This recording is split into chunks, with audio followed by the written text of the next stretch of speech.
I have a lot. Like, that used to be my thing. I used to collect jerseys. This is actually the guy who wore this jersey. He played 2 games for the Capitals, and that's all. Nice. That's the only 2 NHL games he ever played, and he was a tough guy. His name is Mel Angelstad. I don't even know him. Yeah, he's a firefighter in Detroit now. So. Oh, that's weird. Yeah. So just burn down a building and he'll come running. Yeah. Yep, pretty much. Yeah. Maybe. The firefighter response time is cool. The police response time is not cool, from what I understand. So he's okay. Fire, cool. Police, he's in Detroit, right? Yeah. Oh, it's like an hour wait time. I was gonna say, I feel like if they had some sort of like mechanized police officer, in Detroit, like a robotic cop. You're talking crazy now, like man. Something like that. 1994, right? Or whatever year that movie came out. The best thing about it is the cop cars in the first RoboCop. They're Taurus SHOs. I'm a big Yamaha junkie, so that's actually not a Ford engine. It's a Yamaha engine, in that it's a 3-liter V6, which is just a machine. That thing can just go forever. I don't know about those cars. Interesting. Oh, dude, the thing was fast. I've owned 3 of them. Oh, really? A Gen 1, Gen 2, and a Gen 3. Oh man, look at you. Yeah, I used to be a car junkie. Then I got married and had kids, and fuck that. a lot of things go by the wayside. All that disposable income stuff. And if you shoot the shred with 7-inch spikes, then you are ready for this episode of Discography Discussion. I am Joe. That is Dan. That is Geoff. Erik Hall returns to talk about 9-inch nails. Yeah, man, I'm excited to be back in the podcast game. It's been a while, and it's cool. It's cool to be back, and glad to do it. Always good to talk some music, especially 9 Inch Nails. So, yeah, I'm pumped too. This is one of my favorite bands of all time. Yeah, it's funny. I was kind of in a 9 Inch Nails kick over the summer, and like it was really. I mean, it's been influential in my music for a long time, but really like kind of informed the way I was writing that for the EP I released in like a year ago or so. So it's funny. I was just thinking, like, man, I would love to like discuss the whole discography one day about 9 Inch Nails. So it's funny that this is all transpired, because it's like a premonition. And then you said, "Wait, I know some guys." Yeah, like, who do that exact thing. Somebody had a podcast. Yeah, somebody made use of that theme. I think I'm going to throw it at Erik first. Tell us about 9 Inch Nails. Yeah, and I have quite a bit. There's some significant moments that I would say, personally and musically that have kind of revolved around 9 Inch Nails that maybe seem more important to me now, especially at the time, but even more so now.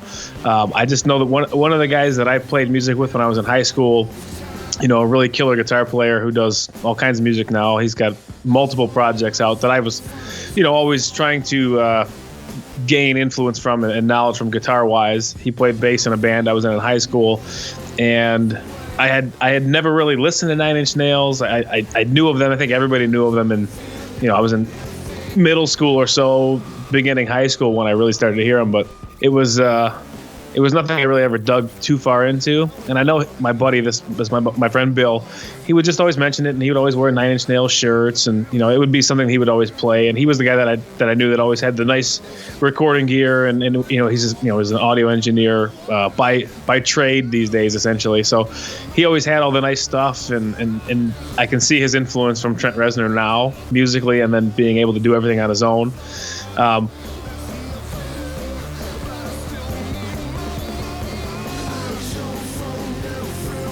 The specific moment for me when I was like, holy shit, was the first track on the album. And I'm so bad with album name or track names. What's the first song? What's the first Somewhat title Damaged. of that first song? Yeah, I that's one thing. I was that way on the He Is Legend episode. I'll be that way again here. Track titles, I'm terrible. But he told me to buy it. He said, you got to buy the Fragile. You got to hear it. And I remember that was the day he bought a Tarantula. Side note. So there's a personal anecdote, but and he named his. I said you should probably name your tarantula Trent based on the scenario we're in. He did, and it still is named that. But I just remember hearing that first couple chords through the on the acoustic, and how that song was like. It sounded so heavy, but it just kept building and building and building and building to this like fucking chaotic sound. But it was still so produced, and it just really grabbed me. So that was kind of the first time I was like. Wow, this is something I need to really listen to. And I spent a lot of time with that album, The Fragile, based on that moment specifically. But yeah, beyond that, I mean, I know Trent kind of worked his way into making some studio time by working after hours on his stuff in the studio that he was working at. So I know a little bit of the historical stuff, and that's inspirational because he was just doing his own thing, and it always kind of has been his own thing until now. So yeah, he was a janitor at the studio.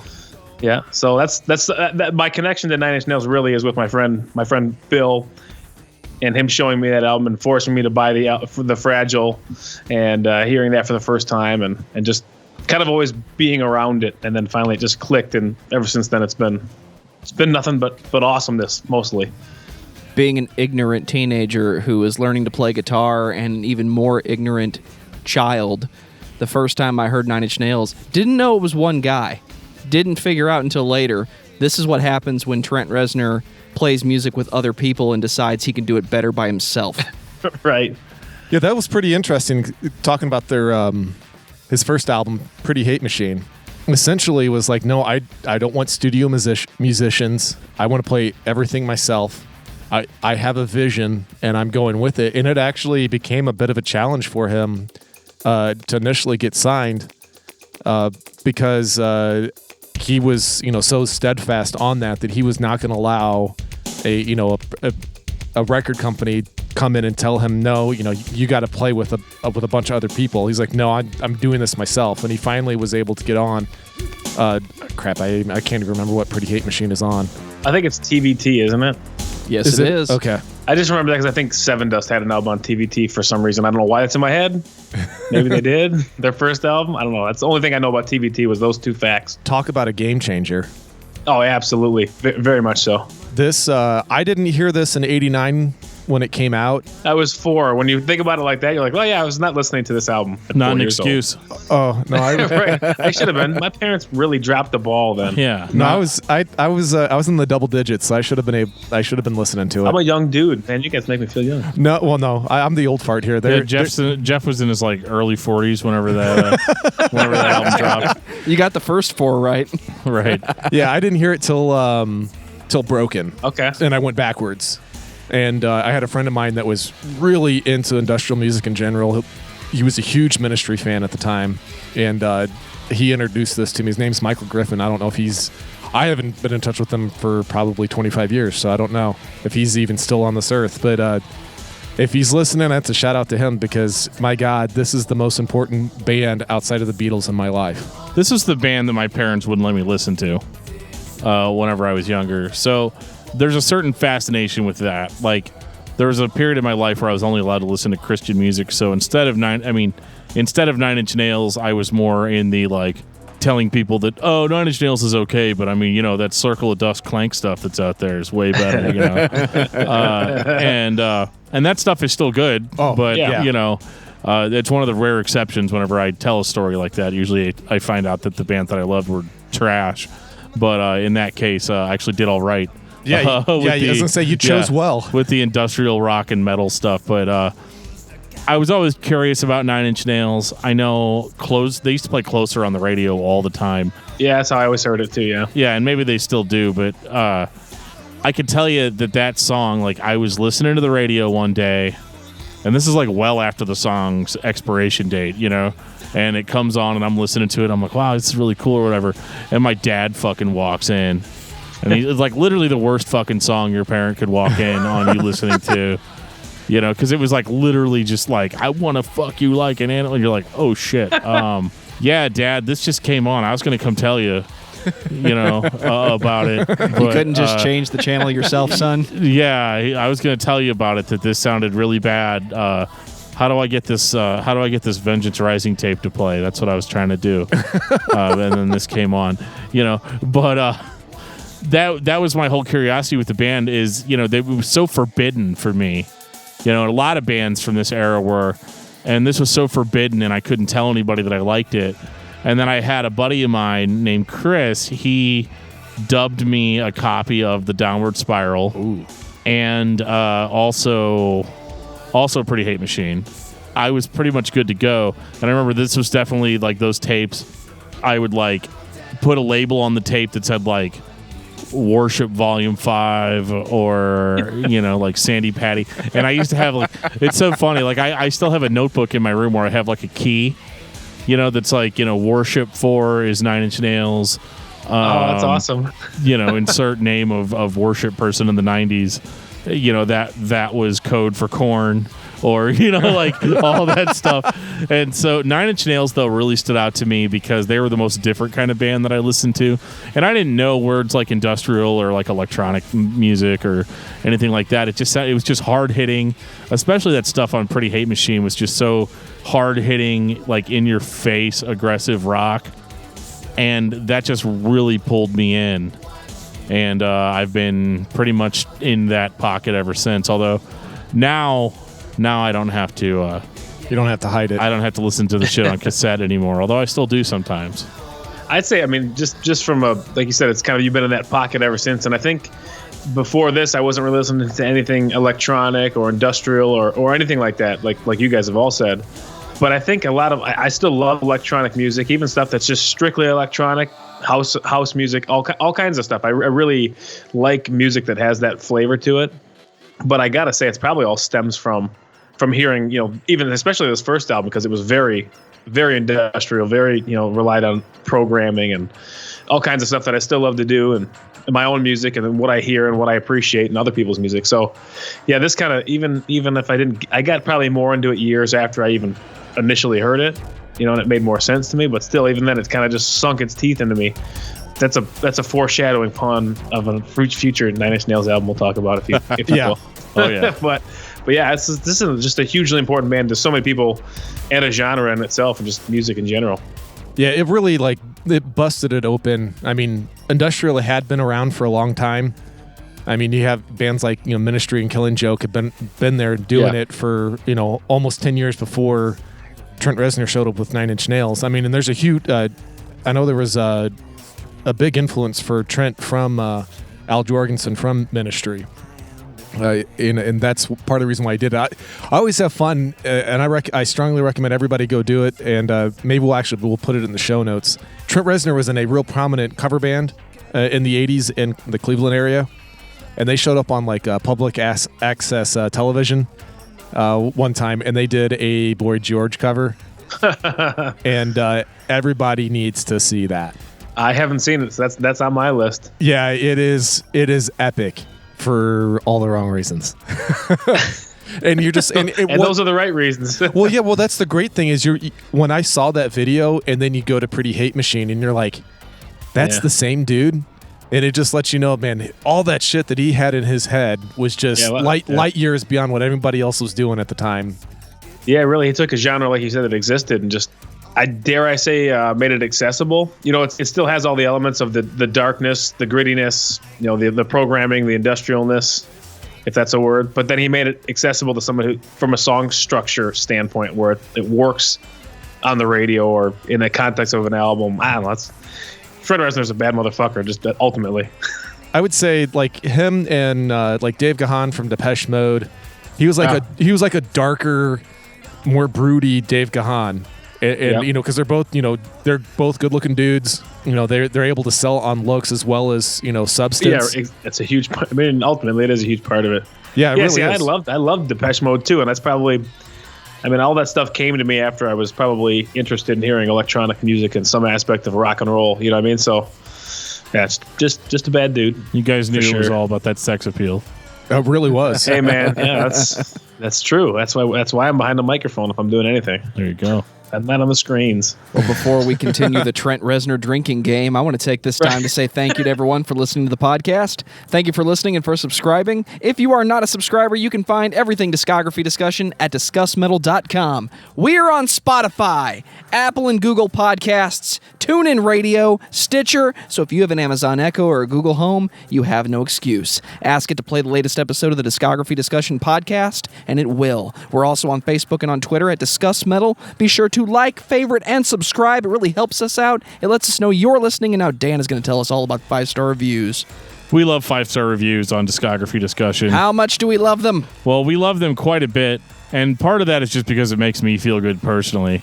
But beyond that, 5-star reviews are really helpful for a podcast because everything in the world, at least on the internet, is controlled by algorithms. And those algorithms look at subscriber numbers, download numbers. But one of the biggest things it looks at is how many reviews a podcast has. If a podcast gets a lot of good reviews, that allows us to be recommended to other people like yourself that have not yet heard this podcast. So that's the only reason that we're always begging for it. But we appreciate all the people that have reviewed us. What about algorithms? What do you think about that? Well, that's a pretty controversial subject. And, I mean, from the inventor of the internet himself, you know, you know what? How selfish of him even to take hold of a technological term like that, and just, I mean, it's all, you know what? It's all coming together. I never thought about that until just now. It's a conspiracy. It's a huge conspiracy. The algorithm. Yes. You know who started that conspiracy? Man Bear Pig. I was gonna say either him or Alex Jones. I don't know. Wow. Anyways, yeah, I went there. Sorry. It's okay. Didn't think I'd say that name on here. That's all right. You guys are hipping me to some cool shit. I got Trent and Reznor covering a Boy George song, Man Bear Pig. I got my night planned. We got an email from Jeremy Prince. Hey guys, still listening to the Fear Factory episode. Love the idea of an end of the year wrap up. Would love it if you added a top albums of the year for each of you as well. We'll do that. All of it. Every single bit of it. We had a lot of comments on Facebook concerning the Fear Factory episode. Mike Newton says, oh man, okay, here we go. I was very excited for the episode, and I'm still glad you guys did it, although there was so much I disagreed with. Granted, Fear Factory is one of my favorites, so that makes me biased, and that's cool too. The albums I thought you guys would hate, you didn't, and vice versa. But I'm also trying to take into consideration the fact that you guys cram listens in. So I'd imagine that Genexus or Mechanized wouldn't get a lot of love because they're at the very end of the cram. Those two albums were monsters and a real good balance between who Fear Factory used to be mixed with, who they grew into, and the Digimortal Transgression era. It was a great balance, and I could happily compromise with. To me, it was almost like a rebirth of the band.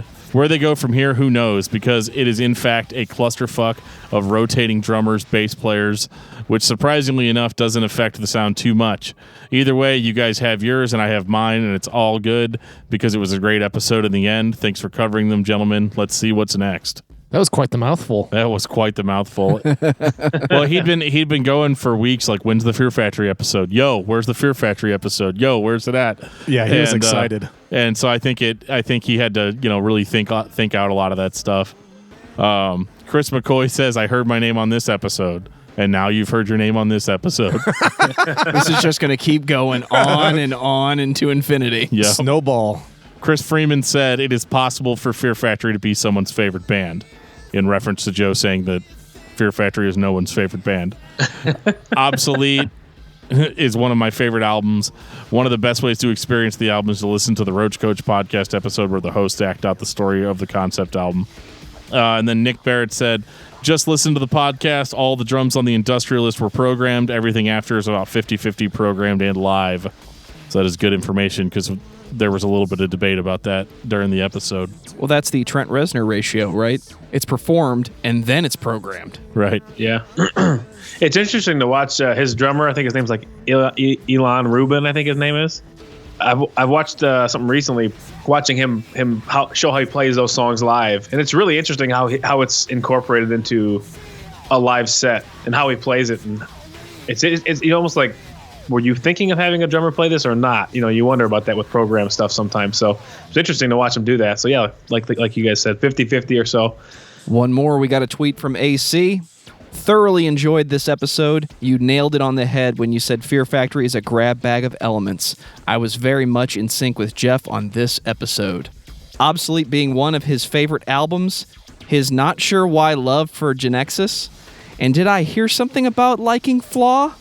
Oh, he loves Flaw. I am totally not a closet fan when it comes to Flaw. I'm with you. I'm 110% out in the open. I love Flaw. 1989, pretty hate machine. Oh man, this was a motherfucker of an album. I'm like even scared to talk about it because like there are some things in the world that are sacred, and it's hard to, it's hard to just give some asshole's opinion on it. But this is, by far a shocking aggressive, piss and vinegar kind of album. Now, when I say that, I'm usually talking about like hardcore bands. But in this case, this was a very different type of angst. It was different than what I was used to. And what I just like about it is just how fucking evil it sounds at times. Like, just so damn spiteful.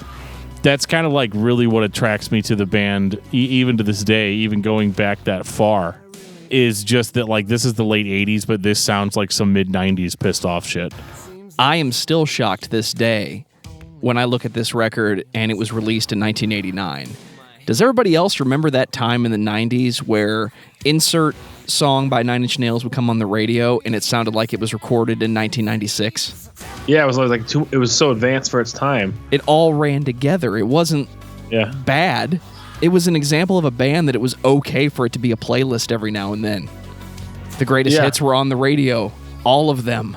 It wasn't just play the same song over and over again. Yeah, that's a band, like when I hear a song of theirs on the radio, even still today, I don't mind that it's on the radio. I'm not like, man, I'm so sick of hearing Head Like a Hole or Terrible Lie. Like, those songs just are badass. You will never hear that come out of my mouth. Yeah, to me, that means it transcended so many things, and the fact that it was on the radio, yet it still appealed to, different types of people who like music that might not have been on the radio. And you can still hear it today on whatever, name your local rock radio station that'll have that on the playlist, and you turn it up. And it still sounds modern. Yes, it fits. I mean, it's almost like, it's just Trent being Trent in many aspects of that statement. I like the fact that he had that vision and he didn't waver from it, even under all the pressure. Right. When he was trying to get signed. I mean, because we would not have Nine Inch Nails of now if he had not stuck to his guns. I really believe that. So I'm happy that we have this album. It's one of my favorites. I mean, well, there's going to be a lot of times I'm going to say that throughout this discography that it's one of my favorites because we call that the Geoff rule at Discography Discussion. How many favorites do you have? It depends on what episode it is. I'm the worst. Like, I have a hard time. Like, if somebody said, like, give me your top 5, I'd be here for like the next 46 hours trying to figure out how to whittle it down. I don't know if I could do it. Geoff uses algebra. He turns top 5 into top 9. Yeah, I do the same thing. I've sat down myself, even in my own head, like, what is my top 5 albums? Depends on the day. Yeah, it really does. I can't narrow it down. Well, what would be your guys' top songs on Pretty Hate Machine? Oh, Terrible Lie and Head Like a Hole in that order. Yeah, definitely Terrible Lie. I love that little synth line, do do do do do do. I just like it's stuck in my head for the rest of my life. It's creepy too, and that's what I like about it. Like, the first time I heard it, I was terrified. Now I can't get it out of my head. That's the thing about all of his stuff throughout every album he's ever done. It's melodic, yet it's very eerie, and it's the way he puts those two together has always been so impressive to me. I'd have to go with Terrible Lie, and then I'm actually going to kind of take a left turn, and it's part of the reason why I like a lot of Trent's stuff is the fact that he can do that and make it viable and relevant, and that is something I can never have. Yeah, I mean, it's just the dude and essentially like a piano and a little atmosphere floating in behind it, and it's so beautiful and haunting at the same time. And I love shit like that. Like, whenever you can get away with it, freaking do it. And he pulls it off and comes out better than anybody else on the other side. Yeah, I've always liked Down in It too. Yeah, all the singles that made it to the radio, they're all good. Yeah, they're all on the radio for a reason. It's because they were really good. AKA 75% of all the songs by Nine Inch Nails. Yeah. Yeah. Outside of Ghosts. Right. We'll get to Ghosts. Yeah, that's what, if you include the extras, that's 37 Do we have tracks. to? Do we have to get to Ghosts? Yeah, we do, because I actually like that album. It has its place. I mean, it's a thing that exists. But anyway, yeah, this album was for sure like one of the best you could get in that decade. I mean, Ministry had some cool shit then too, but there was something very strikingly modern about this. Very ahead of its time, very eerie, very angsty, and so influential to even not just the electronic influence bands, but I feel like to kind of some of the heavier bands in general that were coming out around that time. I think they pulled a huge influence from Trent Reznor and Nine Inch Nails. Yeah, I think one of the things, this is like the album that made the hard break from industrial having really, really strong connections to new wave. This is the one where you're like, okay, if you can't really say this is as new wavy as a lot of the other stuff, this is just, it's too damn haunting to be new wave. And if it is new wave, it's going to be like the Joy Divisions of the world or the Cures of the world that really aren't. They kind of get grouped in there, but I wouldn't call them as new wavy as a lot of the other stuff, like Human League and stuff like that. Right, I would agree with that. Well, it's like Joe's been saying, is there some sort of like trend that people don't know about that's just subconscious, where everybody was trying to keep new wave alive as long as humanly possible? Oh, and I'm one of those. I love new wave. It's one of my favorite genres of music. I mean, I have no bones about that. But this was just something else in its own element, and I can't believe that that this album back then sold in the millions. I didn't even realize that. I was like, holy shit! I thought I was a cool kid because I found this and nobody else did. Nope. Yeah, there's lots of other dumbass kids like me that thought they were the only cool ones. Because this one and the self-titled Rage Against the Machine album, like those two, were so far ahead of their times in that era. Because I think that came out, 90 or whatever it was for Rage Against the Machine. So like those two albums, like back to back, you're like, holy cow! It just changed the face of quote unquote alternative music. We're going to break a couple rules tonight. Oh, I'm going to break some rules, break some fingers. Let's go. Is that a pun intended there, Joe? It is now. All right. With 9 Inch Nails, there are several official releases. How many versions are there of The Downward Spiral? That depends on how many remixes you want to count. So for this discography, we are going with the original release of a record. And that is the album for the purposes of this episode. Fair enough. The second rule that we're breaking is for Geoff's sake. We're going to talk about Broken and Fixed, both of which are EPs, but are essentially one album. Yeah, more Broken than Fixed. Broken is so seminal and so important, and the whole middle finger to the establishment is essentially what Broken is. I know, Eric, you know a little bit of backstory about how this came about. You want to drop a little insight on us? Yeah, I mean, from what I know, and jump in whenever I go off track or I'm wrong, but from what I know, it was an EP that was released kind of on his own, not really with any approval, you might say, but he was having a hard time with his label putting out Pretty Hate Machine, and this slipped through there, and it was something he just wanted to put out and kind of middle finger type thing to the industry establishment, his label, like, I'm going to keep doing it my way, which he has continued to do his whole career. So this was kind of a foreshadowing of the way he was going to do things forever. And there's some jams on this thing, man. I mean, just Wish alone, I know was a Grammy winning song. As it was a Grammy winning song, right? It wasn't just nominated. No, it actually won the 35th Grammy Awards. Yeah. But I mean, that, Happiness and Slavery, I mean, those two songs to me are killer. And I remember hearing, this is probably before I was even really into 9 Inch Nails. I mean, I remember hearing Wish was covered by Linkin Park in a live setting, and I heard that, and I didn't know who it was, and then the pieces started to come together. But I mean, that song was pretty important from what I can tell, and it wasn't even on the debut that debut album, and he kind of put it on his own volition, and that's how good it was. Yeah, the only other band I can think of at this time frame that was that had an EP that just completely blew up like this was Alice in Chains. Jar of Flies. So that's those two are. If we ever do Alice in Chains, I can guarantee you that will be an exception to the rule as well, just because of how important it is. And I just really wanted to get Broken in mainly because of Wish and the recognition that it got. And it just shows you that if you stay true to your artistic vision and you don't give in to the record label executives, it doesn't mean that you're not going to be successful. Because, I mean, look at Trent and what he's become. And it's mainly because he's stood steadfast by what he believes in, and he believes in his art. And it's great. The one other thing I got to have a little fun with this is, Physical? The writer of that song is not Trent Reznor, it's Adam Ant. Yeah. And God, did I love Adam Ant back in the day. So I had to have a little fun on that. But Physical, Suck, both of those are just great. That's like it's an EP, but it's like a half hour long.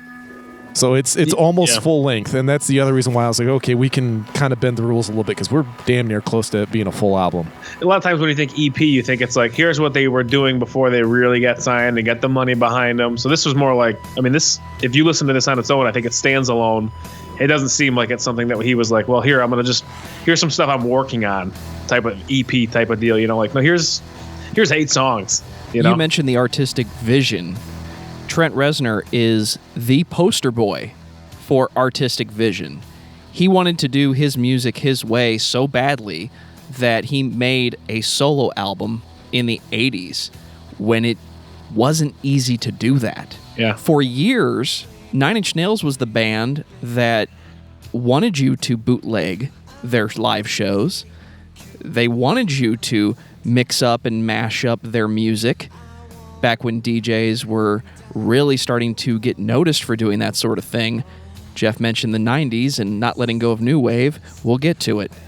Even into the early 2000s, when Nine Inch Nails became an independent band. The whole reason that Trent put that in the public was to kind of give the middle finger to the record labels, to say, I'm big enough by myself, I don't need your help. We found out later that wasn't the case, and he actually rescinded that opinion. We'll get to that. Well, how baller was it, though, on this EP? He wins a Grammy, and the EP is there as a middle finger to the industry, only to turn around and be fucking praised by that very industry. Yeah, it is pretty funny. Like, the punk rocker in me is all like, what the fuck is that shit? But it's actually pretty awesome. If you really lay it out like that like the industry was like, well, you hate our guts, but we fucking love you, man. It was one of those things he could not be denied. That's really what it came down to. Whenever you have somebody of that type of brilliance, of whatever field it is, and you are getting resistance, it doesn't matter whenever you have that quality of material. It's eventually going to shine through. And I'm happy that he did stick to his guns. And so I think we've talked enough about Broken. Thank you, Joe, for letting me break the rules on that one. I appreciate it very much. It has been a long time since I have been able to talk about bands that define their sound, their genre, their feeling, their tone. I think the last time I got to bring it up was on the Korn episode. There are not very many bands that you know who they are at the start. Whether it's on the radio, on TV, if you're at the concert and you start to hear them play, if you're in the parking lot and you're walking in and you know that Power Man 5000 is on stage because they are playing Nobody's Real. You know, as soon as that synth part in the beginning starts, exactly what's coming. Korn does it with Got the Life. Does anybody in this room not stop what they're doing and listen to the radio when they hear this? You know, as soon as that kick drum happens, that fucking Closer is about to start. I know to lock my bedroom door. It's about to get real. With some lotion? Yeah. It's a perfect song for that. This is Nine Inch Nails in a nutshell. Agreed. If you asked me to define it, wrap it up, and tell me what Nine Inch Nails is, I would give you a copy of Closer and say, listen to that for the next day and a half. If you don't get it, this isn't for you, because this is for everyone. And I don't know why this is for everyone. I don't know anyone that doesn't like Closer. The context or the subject matter of the song as well, to be so huge based on like what it is saying is such another testament to how good the song is in itself, and how much he transcended from a genre that probably wouldn't have had much, in the way of listenership, to take a genre, turn it into something popular, pop, but still put something out like this and have it on the radio and it just be synonymous with Nine Inch Nails and just alternative in an era. Crazy to me. That's what I mean about it being so visceral too, like, because it's not like the heaviest music out there. It's not like super fast or in your face, but it's very subtly, like the music is very subtle and artful, I guess. But then the lyrics are so visceral and so cutting that you have to stop everything and be like, what the fuck did he just say? that sort of effect is lost on most bands, most listeners. But in this case, it was the perfect combination of ingredients to keep this whole machine rolling. Yep. Yeah, this album shaped my listening habits in high school. It completely, because this came out my freshman year, and I was hooked. I just couldn't. I can't say enough about it. Every single song on this album is good in its own right. Yeah, it's not like a typical, pop album where you pick out the hits, that somebody's definitely designed for radio play. All of this stuff is good. Every last inch of it is just artistic gold. But that's just me. I'm sure there's other people that probably disagree with me. Like, I love Reptile. It's the shit. Not everybody agrees with that. It bothers me that I'm annoyed for the purposes of this show that I have to change it to Reptile so that the context is conveyed to the listener. I want to just sit here and listen to Closer all night. You see, that's the other interesting thing. Most of the time when you get a song that it was as popular and still is as popular as Closer, generally people just get tired of listening to it because it gets overplayed. Like, kind of back to what Joe was saying, listening to it for a day and a half, I don't think that song gets old. Ever. No, it doesn't. Like we were saying, it comes on, you almost just have to turn it up a little bit. Oh, yeah. Because you know what's coming and you know that you love it. And even if you say you know exactly what's going to happen, it's nothing you've never heard before, but it still feels like, you're hearing it for the first time.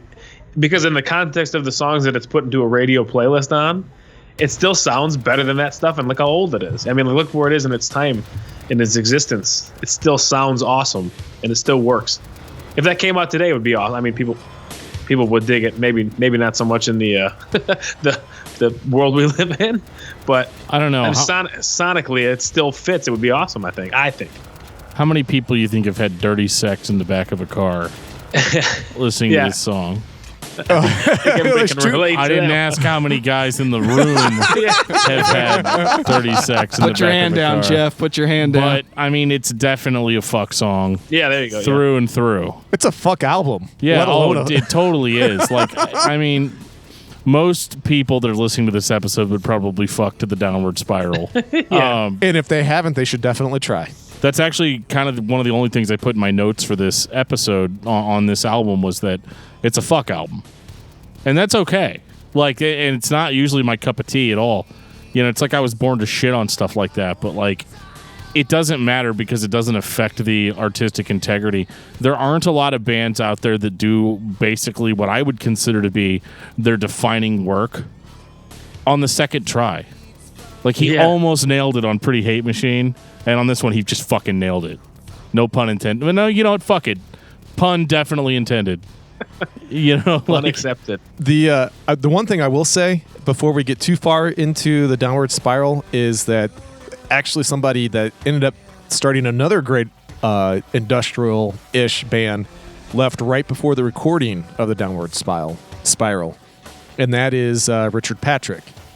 Oh, that's right. Who went on to create Filter. So I thought I'd throw Did you guys see that the documentary Hired Gun?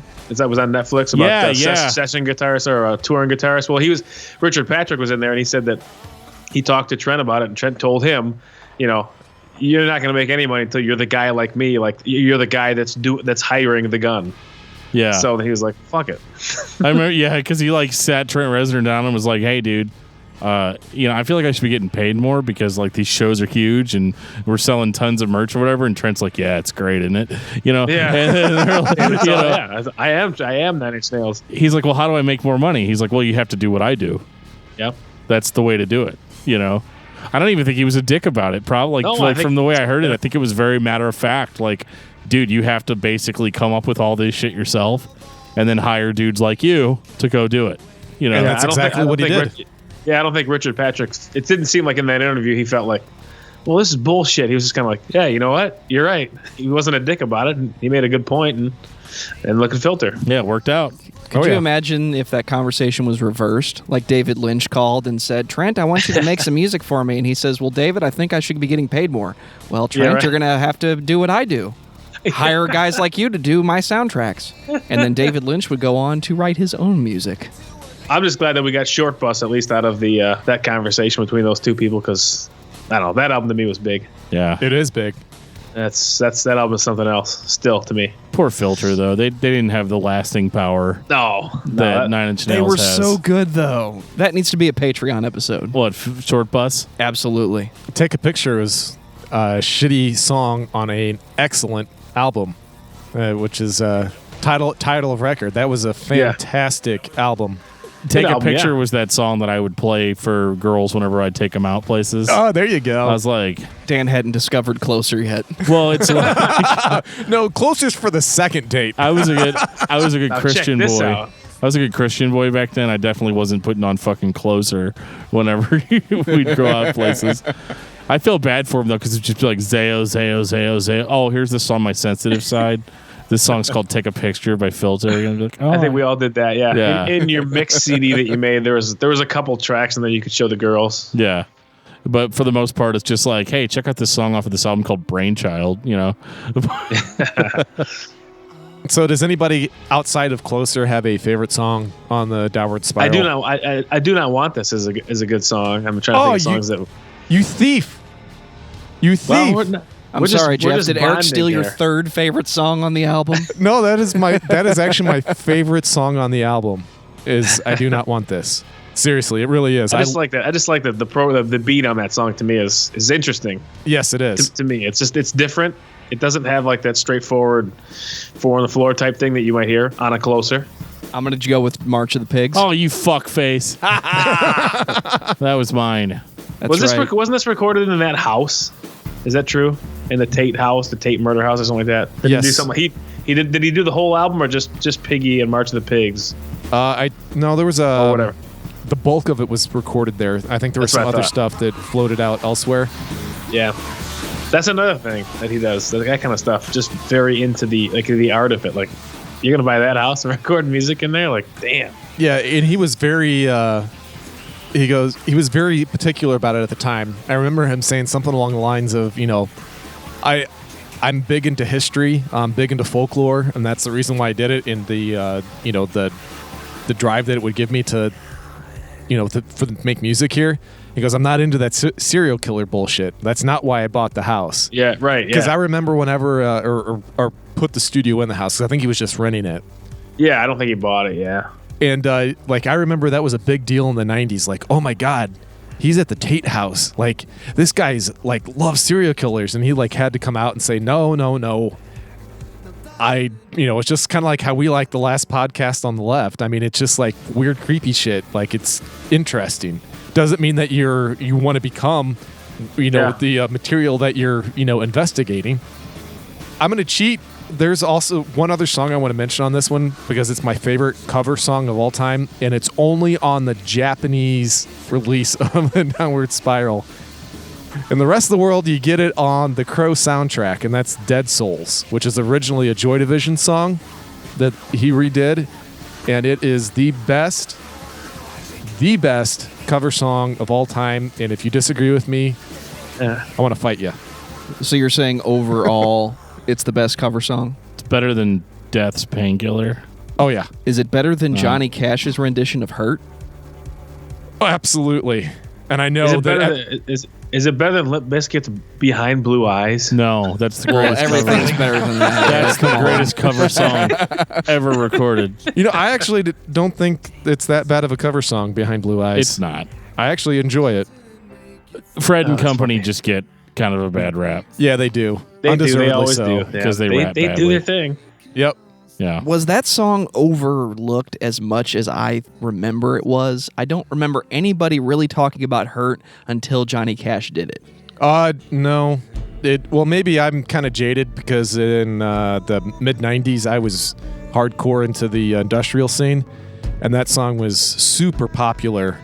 And especially here, I know in St. Louis on the local radio station, The Point, it got played nonstop. I just listened to a podcast with Malcolm Gladwell, Revisionist History. I think he does a podcast, and he started a new podcast with Rick Rubin, and they did an episode together, the very first episode, and they talked about all kinds of stuff. And that this came up, and whether or not Trent Reznor was okay with the cover or how they came about being able to use it. And I remember Rick Rubin saying that he didn't have a problem with him covering it because it was Johnny Cash, and that's totally cool. But he said it was so weird for Trent Reznor to hear somebody else sing about a song that was so emotionally in tune with him that it took him a long time to hear it from somebody else's perspective and understand it. But I mean, it's just a little interesting anecdote from Rick Rubin there. Yeah, I'll have to check that out because I was a huge fan of Rick Rubin's in the 90s. Is it weird to anybody else, though, to think about Johnny Cash listening to the Downward Spiral? No. I got to imagine Rick Rubin was like, here, play this song. This is an emotional one. You know? It could be, or it could just be that he was into it. I don't know. Like, maybe. It's kind of one of those things that we're just never going to know because we can't ask him, He did record The Man in Black with One Bad Pig. Yeah, that's true. He did do that. That's the thing that actually happened. I've just viewed Johnny Cash as somebody that was able to cross generations. Even with his music, obviously, yes, but I also think his ability to listen and just recognize talent, he was able to do that, and that's part of the reason why Hurt was, I think, something easy for him to cover. Plus, it was he was able to take it and make it his own because he was literally hurting at the time physically. He should have done Closer. I need everybody to take 5 seconds and think about what that would have sounded like. I would love to hear that. Can you imagine, like, he's like doing the tap, but he's just like beating the acoustic guitar, like bang, bah, bang, bah. That'd be awesome, dude. It probably would be so badass. That'd be hilarious if it was on tape. But it's Johnny Cash. He would have made it work, But let me violate you. Oh God. Okay, maybe. You let me violate you. You let me penetrate you. Perfect. I fell into burning ring of fire after Closer. Yeah. Okay. That's a prequel. Gentlemen, we're in this together. 1999, The Fragile. I'm not going to say it's better than the Downward Spiral because I feel like I can't say that. Nothing is better than the Downward Spiral. No. I would say to me, I don't know if it's better, but to me this was more important. Just in the time that I heard it, this was the first time I was like, it made sense to me. 9 Inch Nails, I got it it totally just changed the way I thought about music. Then and going forward, still today, this album, I listen to it and it's like, there's things on there that are just totally just pieces of music or part of the context of an album. Not so much a song, but just an intro or the way something ends and the way something begins in a track, the way that it all flowed together. To me was, and like I mentioned, the beginning of Somewhat Damaged. The first time I heard that, I remember sitting in my truck with my buddy who just bought a Spider and told me to buy this album. And I remember looking at him going like, oh, this is 9 Inch Nails. And it just was like, this is incredible. So, I mean, to me, this was probably the most important album that they put out, or he put out in terms of, me understanding 9 Inch Nails. And then I'd go back now and then listen to everything else, and that clicked a little bit more. But this album to me is a masterpiece. I might even dare to say that. Yeah, especially the first album, because it's a double. Yeah. So the first album for me was just mind-blowing because I bought this the day it came out in 99, and because I was actually managing a music store at the time, so I got to quote-unquote pre-buy it, so I got to hear it before a lot of other people did, and man, what an amazing album.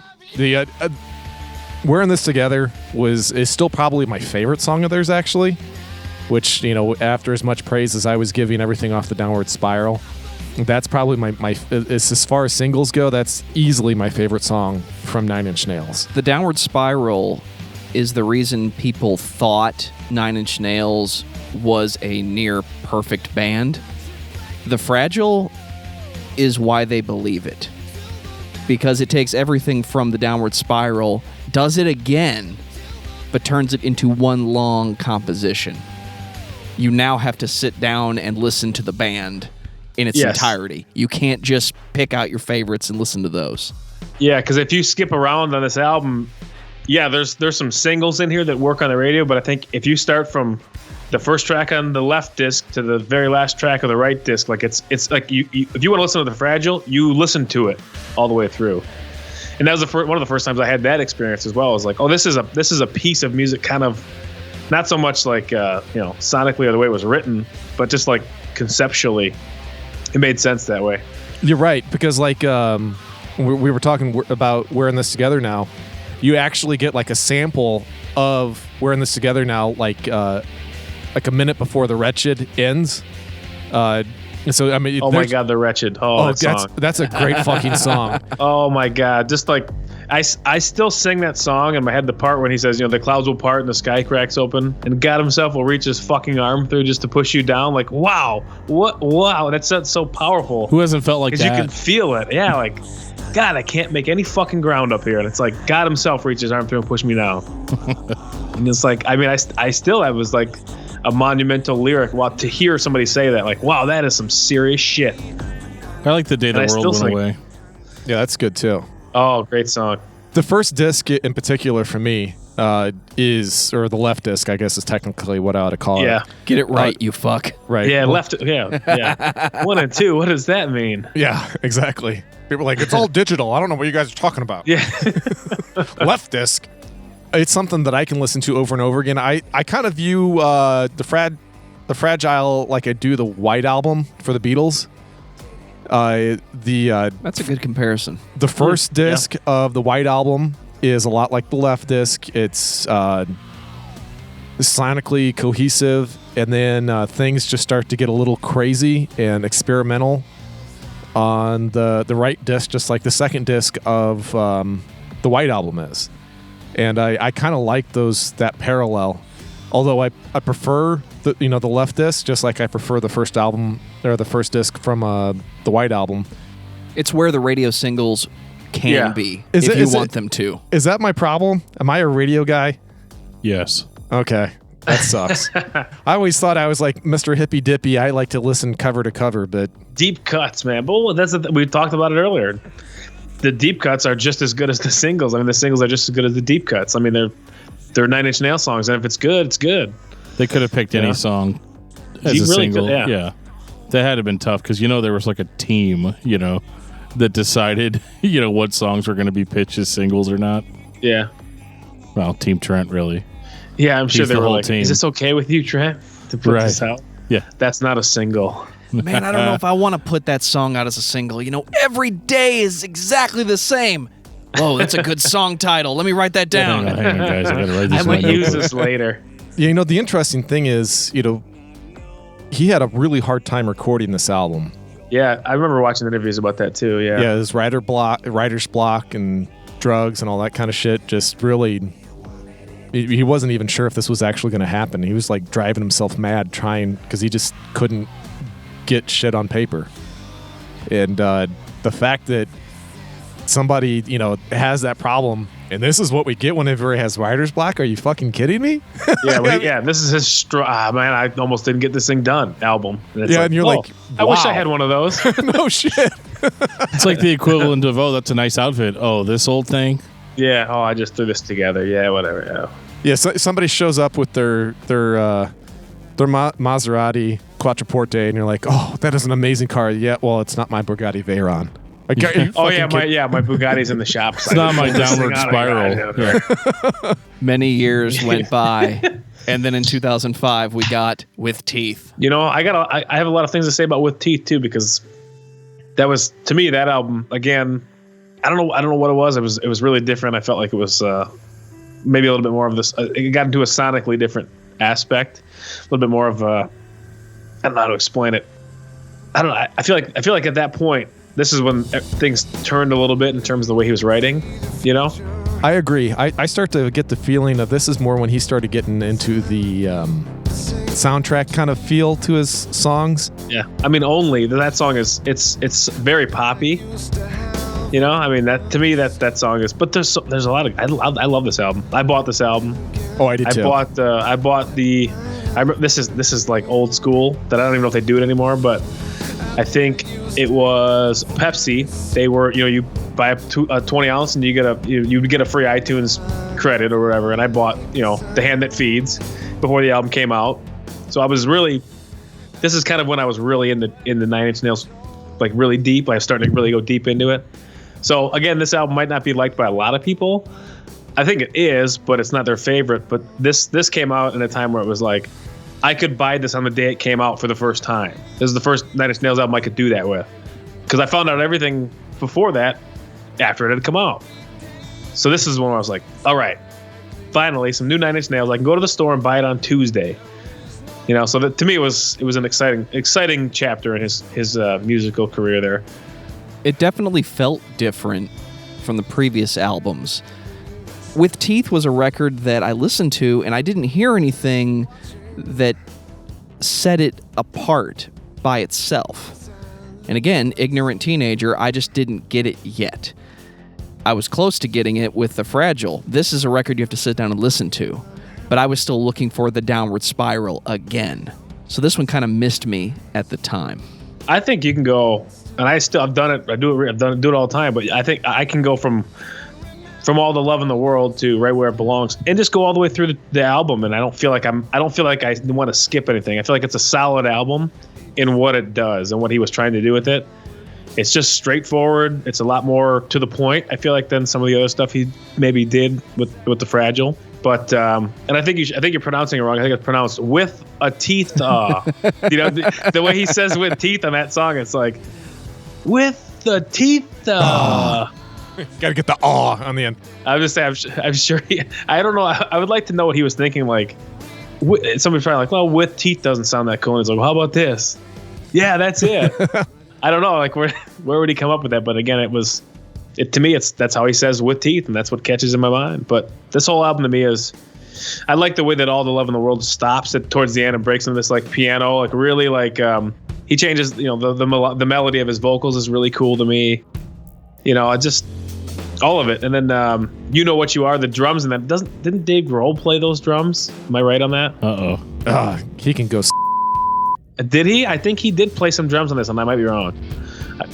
I'm probably wrong. Yeah, Dave Grohl percussion, drums 2, 3, 6, 9, 10, 11. So he played a lot of drums on here. So yeah, that second song, You Know What You Are, that double bass snare, they really, I don't know.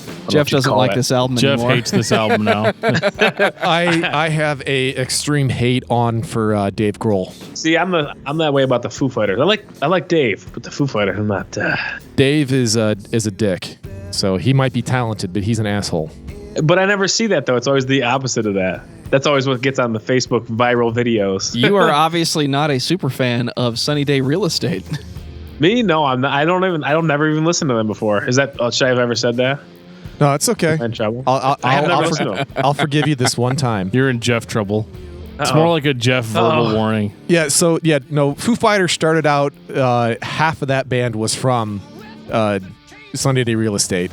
I didn't know that for a long time, but and Nate Mendel, who's the bass player of Foo Fighters, he's still part of the band. But William Goldsmith has been completely shit on by Dave Grohl, and he's essentially cock blocking a new Sunday Day Real Estate release. So that kind of sucks. Yeah, that's why he's a dick, and he'll even tell you the way he dismissed William Goldsmith from Foo Fighters was a dick move, and he can't even explain why he did it, and he's never apologized, and he feels bad about it, but yet he still does stupid shit up like this. So I don't know. He just seems kind of two-faced to me. You know, he's all happy and funny on the this, and then whenever you hear another side of the story, you're like, that's kind of a dick move, man. Really? But anyway, but we need I'm going to jump back into With Teeth real quick. Yeah, no, we got to. And just say this. Yeah, sorry. This was the first Nine Inch Nails album that made me feel instead of made me feel a certain way. Does that make sense? Interesting. Like it kind of opened up reflection within me as a listener, more so than it just being shoved down my throat. Trent Reznor's twisted vision of life and reality. This was the first one where the songs actually were a little bit more ambiguous, a little bit more self-reflective. I mean, I'm sure it's all him, but I feel like the listener can pull a little bit more personal meaning out of each of the songs, and it's just an overall vibe. Yeah. And that's what I actually liked about this one, because sometimes Nine Inch Nails gets a little too dark all the time, and it can be kind of hard to break away from that. And I feel like this was very much a breakaway from that sound, and just kind of gave us a different view of Trent Reznor. Like it kind of humanized him a little bit more. I think you're catching on to something there, because at this point in his life, I don't think he's quite as angry. Yeah, this is when we got working out Trent Reznor, isn't it? Like we're like, oh, hey, what happened, man? Yeah. Where'd those muscles come from? I went to the gym and got ripped. Yeah, this is like I'm not on heroin. I'm in the gym. I'm kind of like, hey, I'm living a self-destructive lifestyle. I got this sweet crew cut. Yeah. Well, and it feels like a detox. Yeah, like it's very, the record is like a good, filter. You know what I mean? Not okay. No pun intended.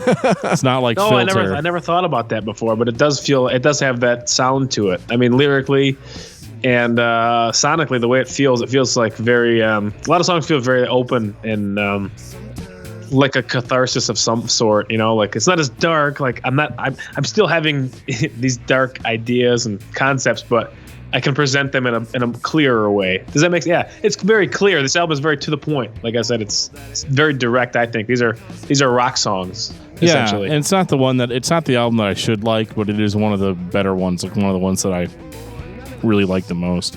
Yeah, because it just seems very sincere and not really up its own ass. Because I mean, 9 Inch Nails can get a little up Trent's own ass sometimes. Yeah, I think this album is probably the most underrated out of all the stuff that he's put out. I would agree. Because whenever you stop and you go back and listen to it, you're like, damn, that's a lot of singles that made it onto the radio off of this album. Again, yeah. And you're like, jams out there. Yeah, like Only is fucking awesome. And that video is so cool with that, like the needle thing that you put your hand in. That's how I play it for my kids. They like it. They like to dance to Trent Reznor.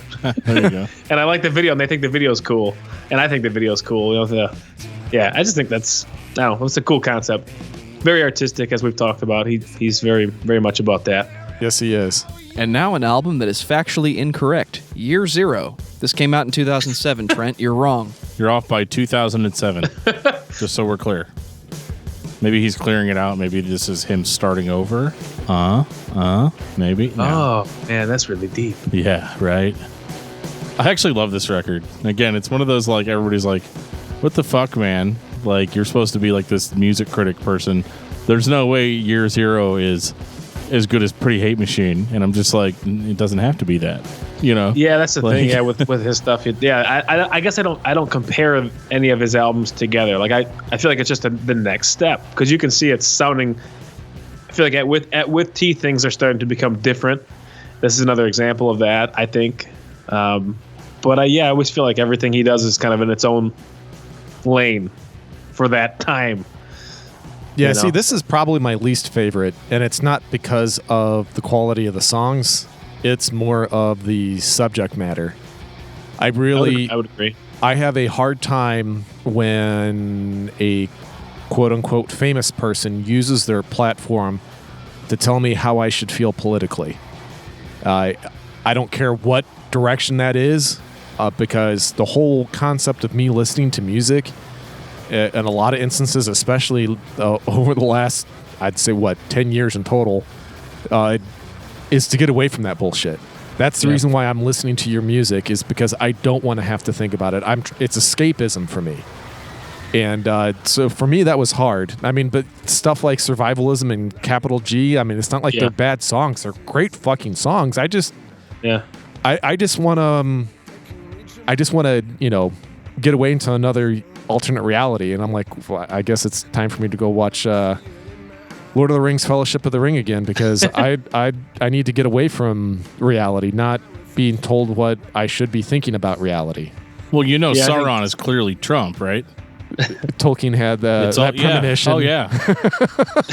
I mean, you're just living with blinders on if you don't think that's what it is. And I want to continue to live with blinders on. No, I mean, and Trent Reznor will be the first one to tell you that he was having a hard time with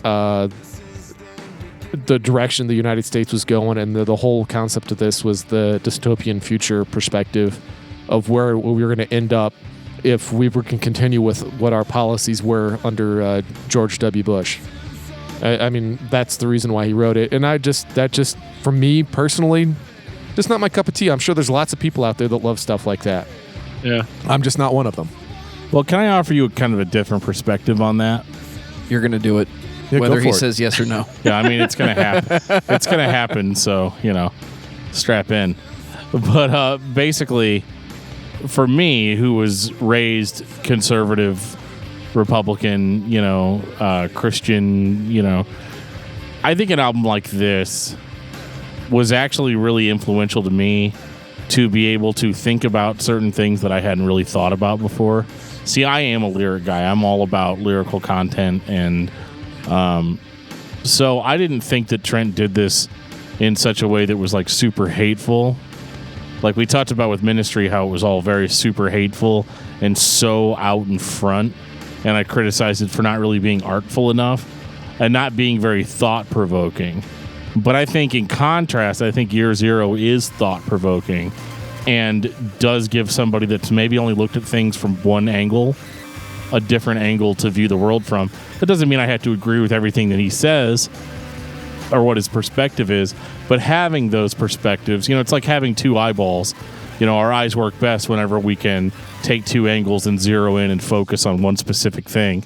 And I think albums like this are necessary sometimes for people that maybe don't think about politics or don't think about certain world issues. I think it's really good to have that perspective. And sadly, I think sometimes it bleeds into music because I think some people aren't really looking for that perspective. But I mean, at the very least, if it can at least permeate their thinking a little bit and allow you to have two separate perspectives on something, to have your own unique perspective in the end. And that's what this album did for me back then when it came out. And I think that's why I have kind of a strong love for it. Is this album an example of the artist needing to make an album that was politically charged, as opposed to this was 2007, this was the decade where every band had a song about the military, had a song about soldiers? Not saying it's a bad thing, but it was a trend. Yeah. Trent Reznor makes Year Zero. Did that need to happen? Is this the type of message that should have been sent by an entertainer or an artist, as opposed to, we support the military, here's our song about soldiers? Yeah, I Thank can't. You, Disturb. I don't like either side of it. Just like the Toby Keith country, God bless USA kind of shit.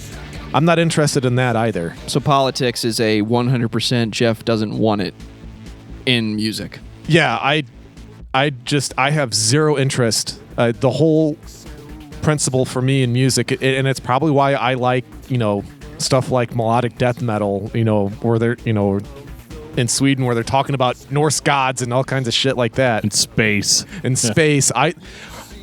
I'm looking for that getaway. Why do I play video games? Why did I start playing video games? Because I was looking for an escape. Why do I read books? Because I'm trying to get away from reality. And I'm not going to discredit what Dan said in his opinion, about the perspective. For certain people, that is important, and I'm not going to deny that. But for me personally, it's just not what I looked for. It's a turnoff for me, but it doesn't mean that's a turnoff for everybody. Isn't Year Zero far enough away from reality that it falls into the fantasy and the sci-fi? No, because it only went out to 2021, I think it was. I think that's Year Zero is 2021, isn't it? Yeah. So I mean, it's not like it's it's basically tomorrow. Yeah. It's not like it's 2,000 years away. I mean, it's literally something that was going to happen in our lifetime, and I'm like, no, I don't need to. I don't want to hear it. That's just me personally. And like I said, I'm not going to shit on somebody who has to, say that has to have that in their life, because there's a lot of people like that. They need to have they want to hear that perspective. I get enough of that from other sources. I don't need to hear it in my music. That's all I'm saying. See, and I'm not to shit on Geoff because I understand his reasoning for it. It's just a difference in people, because like for me, the reason I listen to music, the reason I read books and stuff like that is to learn more and to grow, and to me, stuff like something like Year Zero enhances my reality more so than it makes me escape from it. It almost makes it a little bit more, like I said, it's all about angles and perspective, and that's what I like about lyrics like this. And I'm not talking about like Ministries, like whole fuck George W. Bush and all that stuff, like, because that's not thought provoking or artful really in any way. But, or the we'll put a boot in your ass and all that shit, on the other side. Like, none of it really, like, that all just sounds like noise to me. But something like Year Zero is kind of like, here's an interesting thought about what could happen if we continue with the same policies. And so I can read it and be like, huh, interesting. It doesn't mean I have to buy all of it, like, hook, line, and sinker, But I enjoyed kind of the futuristic dystopian stuff. I mean, I like, everybody loves Fallout, right? But, like, basically, I just enjoyed seeing it from that perspective. And whenever I approach music and entertainment and art, it is, for me, a way to kind of, without sounding all hippy-dippy, but kind of a way to expand, my understanding of how things work and how other people see how things work. And so that's why I'm, well, what are they talking about on this album? What's the lyrical content? And I'm sure some of that is just a carryover from only listening to Christian rock and making sure shit was okay for my parents to let me listen to. But, that's where it started. But, like, as an adult now, like, I look at something like this and I think it's valuable, whether I agree with it or not. Yeah, for me, I think at the end of the day, it's my conspiracy theory side of me coming out. I don't like any kind of propaganda at all. Old man hates the government, hates propaganda. Yep, that is me. And in this day and age of social media and the internet, it just makes me hate it even more. And so, yes, my opinion is absolutely jaded, and I'm sure I'm just a curmudgeonly old man because of it, but I'm okay with that. Now, let me give you another angle on Year Zero. This was also a fuck the industry sort of thing. This was I have problems with how things are, because he basically was like, I want to give the album, that was Year Zero, right? I want to give people the album and let them remix it and upload their remixes to our website and all of that. And the record label's like, fuck no, you can't do that. That's suicide. You're giving your shit away for free.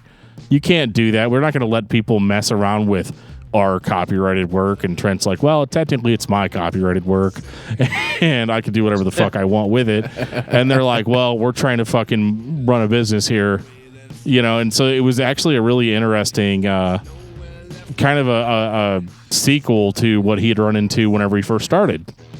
Was people telling him, no, you can't do this, and him being like, well, I've always done it my way. Why does this have to be any different? And that's kind of what led to Nine Inch Nails being more of an independent type of thing after this, because it was just like, it was too much. Like, everybody played by his rules, and then finally people were like, look, we've let you go as far as we can let you go, but we can't have you just giving your music to people that we paid, to help you record and and all of that. And it was a huge fucking problem where he was basically telling people to pirate the album. Yep. And then that's eventually what led us into Ghosts 1 through 4. Jeff, this is exactly what you wanted from the last record, because do you know what Trent Reznor is talking about on this album? Nothing. Absolutely nothing. It was called You're Welcome, Jeff. Ghosts 1 through 4. I think Dan said it best many years ago when he said Ghosts, a.k.a. Trent Reznor's complete library of samples. Yeah, here, take this and do whatever you want with it. Yeah, it's kind of like, use these for whatever. Maybe don't tell me, but sample it. It's interesting. I didn't think about it in the context of his discography until you were talking about the political nature, if you will, of Year Zero, and how he said a lot of things that he was probably thinking, and then essentially said absolutely nothing on his next body of work. Maybe that's the ultimate artistic statement. Like, I have nothing to say right now. I've said it all in my last album. Not ready to. I mean, I don't know. It's an interesting perspective I never thought about until just listening to you guys dialogue about it. Where's Trent? He's in his room. He's not talking right now. You know what's fun? Yeah, because you're right on, because like there was no fanfare, there was no publicity. It just magically appeared. Yeah, it was there. Pay what you want. That was one of the other cool things on this album. Is first one was free. Yeah, and to get the additional stuff, it was just like that's kind of like Humble Bundle for Trent Reznor in 2007. Yeah, I wonder if he was maybe even just toying with the idea of like, well, here's some stuff I've worked on that doesn't have any lyrical content. I'm not sure how I want to start to release music in the future, but let's try this with little consequence if it doesn't work. Like, this isn't like anything I feel like is majorly important context or musically. You know what I'm saying? Like, he might have just said, we're in a transitional era. in the music industry. I said a lot on that last album. How about I say nothing and then just test the waters on, free releases or, pay what you want or, so this is the first time I'm thinking of this album or these albums in this context of that. So I'm just thinking out loud, basically. Well, this was 2007 also. Yeah. High quality MP3s were 192 kilobits on iTunes. Everybody had 128 kilobits on their iPods. Some people had 96 kilobits on their laptops. Fuck you. In the front seat of their car. Fuck you. I couldn't afford an iPod. And Trent Reznor is selling lossless, high-quality audio on his website of this album called Ghosts. Yeah, but with no real songs. So what point was he trying to make? No, I see. He did it again on the next one, which we'll get to. Maybe he was trying to make some kind of point, but these albums don't flow together, in my opinion. Let's put that disclaimer out there. It's definitely background music for people that like industrial. Yeah. It is, and I don't mind it. I don't even think it's industrial, to be honest. This is the least industrial thing he's done. That is correct. I would agree with that. It's four EPs, and you just put this on and just chill out or do some shit around the house. This is not an album or albums or EPs, whatever the hell you want to call them, that I would say are your focal point while you're listening to them. Maybe the first go around or every once in a while, but this is not a regular listen where it's your focal point. This is your put some music on in the background. I'm noticing there's I don't know if this might have been the first time he started to work with Atticus Ross. I don't know how much involvement they had before, but I'm just seeing writing credits to him at Reznor and Ross, and that obviously became a very big part of Nine Inch Nails going forward. So I don't know how much involvement he had with Atticus Ross prior to this, but I'm just catching it. And again, this is not an album or a set of albums I was hugely connected with at the time. So I'm kind of just taking it in a couple different directions in my head. And that's another angle I'm seeing that might have been more of an experimentation process in his discography, I'm going to only say that this was called Nine Inch Nails because of the name and the sellability of it, because this should have just been called Trent Reznor or something along the... I mean, I realize Nine Inch Nails has always been Trent Reznor, so in calling it just Trent Reznor, you're basically calling it Nine Inch Nails. I get that argument, but it doesn't sound similar enough to anything that has been really recorded by Nine Inch Nails up to this point. And the songs are really short. They're a minute and a half each or something like that. Some of them go on longer than that, but it definitely was background music for me. And I had no actual connection with it at all. Again, being strong on lyrics, there's no lyrics by definition. It's not a song then, And there's nothing here for Dan. Right. I just couldn't find a whole lot to come back to. I mean, I think it sounds pretty. I could say that about it, but it's not and I'm trying really hard not to shit on people that make instrumental music, but hey, that's me, right? But it's different, right? Because your songs, Eric, are actually compositions and have beginnings and endings, and you can see where you were coming from, transitioning into certain parts. You're not just here's a minute and a half of an idea. Yes, and here's that's a song. I'm gonna hold it down for 3 minutes. Correct, and that's what we had on Ghost. So it's not it sounds nice in the sense that a musical genius has composed it. So just to correct my earlier statement about Atticus Ross in his first involvement with teeth. I'm seeing it goes back to the with teeth era that they were working together. So maybe a little off base there, but maybe a sign of things to come. I'm gonna say this is Trent's low point. Yeah, I might even say coming up to the slip when we get to that point that there's a little bit of a dip. Yeah, we're here, right there. 2008. I like the slip. I downloaded it the day he put it up on his website, and then paid him I think $9 for it because that's what Radiohead did on In Rainbows. What do you want to pay for the album? 0. Damn. This is my least favorite album. Is it because it's trying to be a rehash? I couldn't get into it myself, just for what it is, Well, it's trying and failing at being a rehash. I think when he was writing this, he's like, this is fucking safe as shit. Yeah, that, you know what? That word is exactly how I would describe it.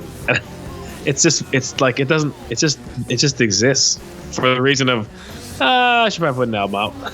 Maybe that's why he didn't want to charge people money for it. Again, maybe he's trying to just see how this new era of releasing music works. Like, well, here's some songs I don't think are great, but will work in the context of an album. And I'm 9 Inch Nails, and I'll sell X amount of copies, and I'll tour it. It'll be great, and I'll play the hits. And wasn't this a serious attempt at being an independent artist, though? Oh, was that? Yeah, you know what? You might be right. Yeah, because this is put out by the Knoll Corporation. Hey, Joe, can you turn my headphones down just a tad? my ears are buzzing, and I don't. Yeah, I got a lot of snare in my headphones too. No, my ears are all jacked up, so like they buzz. I thought he just hated the album. It was like, turn that shit off. While I'm talking. No, it's not that. It's just my ears are just starting to act weird. No, you're right. If he does this and he wanting to do something safe as shit, that's fine, because it was put out by the Knoll Corporation. He is trying to make some bucks. So he's going to try to go back to the well instead of doing what makes Trent Reznor great, which is be artistic, creative, and put himself out there. I don't feel like he did that with this album at all. I remember when it first came out, and a friend of mine was like, what do you think of that new 9 Inch Nails album? And I was like, it sounds like really bad, Pretty Hate Machine. He's like, that's not even possible. And I was like, oh, it's possible, man. I listened to the whole fucking thing like twice, because the first time I listened to it, I was like, well, this is probably really brilliant. I just don't get it.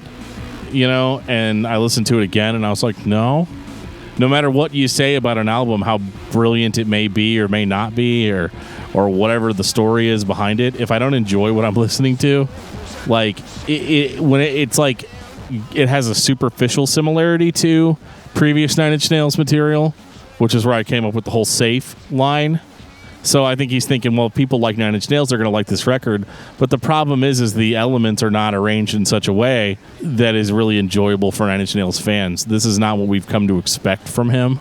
And so to hear it so blatantly, like we're going to go back to the old sound, it doesn't connect, because those old songs were brilliant and they were very well composed.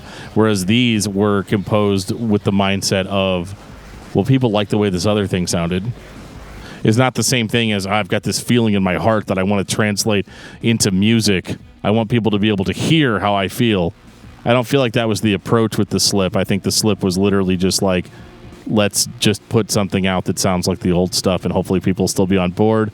And I think that was probably because Ghost was so weird, and he felt like he needed to put out something that was similar sounding to 9 Inch Nails to keep people on board. This was Trent quit his job and decided to start his own business. He got his money. He'd been saving for a while. He walked in on Monday morning at 8 o'clock and said, all right, let's make a record. Okay, yeah, let me loop this drum part. And, okay, I got this guitar sound. Yeah, this sounds great. This is going to work awesome.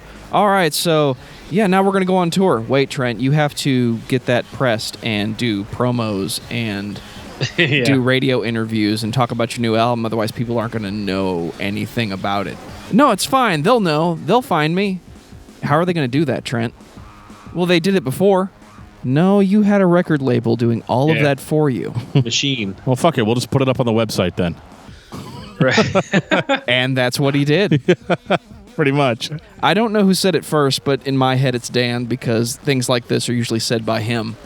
Trent Reznor figured out at some point that the machine works for a reason, and there is value with a record label. The record label actually does things for the artist. Yes, artists are taken advantage of. Yes, that does happen. When you do the math, they've been getting screwed for decades. But there's a huge difference between Neil Young, who plays music that is arguably enjoyable by more people, than Trent Reznor and 9 Inch Nails. That is a niche audience if there ever has been one. And yes, some of these songs are radio friendly and everybody knows them and everybody loves them. But you can't make this work in the masses on your own in 2008. And the next record, Hesitation Marks, he's on Columbia. I love this album, just to say it. Thank you. I'm not the only one. I fucking love this album. When I was working on my Ane Croft EP, Solitary Land, shout out to myself. How vain is that? That's the only way to fly, baby. I was listening a lot to this album and The Fragile. Those two albums were really kind of influenced my headspace in terms of writing things that were more long form instead of, you've heard it, Dan. Things that are more like a long form idea that flushes itself out over the course of 3 or 4 or 5, 6 minutes. And like stuff on this album where it was like, you kind of alluded to it a second ago, Joe. Here's a drum beat, I'm going to loop it, and it kind of carries itself through the song. I think he perfected that idea that he was trying for on The Slip on this album, because the song builds, but the drum samples and loops and tracks don't change. But the music builds and turns itself into something by the end of it that is, a piece. And between this and The Fragile, those two albums to me were big time in my head in how to do that and trying to do something like that in my own brain. Like, here's one idea. How long can I stretch it and add to it and come to a conclusion at the end of it? And I think he did that a lot on this album in a song structure perspective. Copy of and Came Back Haunted. Obviously, those are two of the bigger songs on there, but those two songs are badass. All Time Low are these are the whole album. I dig it, but maybe that's because it came from a time after The Slip and after Ghosts, and it was like, you kind of wanted it, and it was finally, I feel like he hit his mark that he was trying for. But cool album, one of the bigger albums to me, one of the ones I like the most. So yeah, I'm gonna agree with you. It was a coming back to form for me, and Copy of has been my jam for like 5 years now. It's so good. It's such a good song. I just like the way that he plays with the lyrics and the vocals. Like I don't know, it's just cool. It's very Trent, Copy of a copy of a copy of a.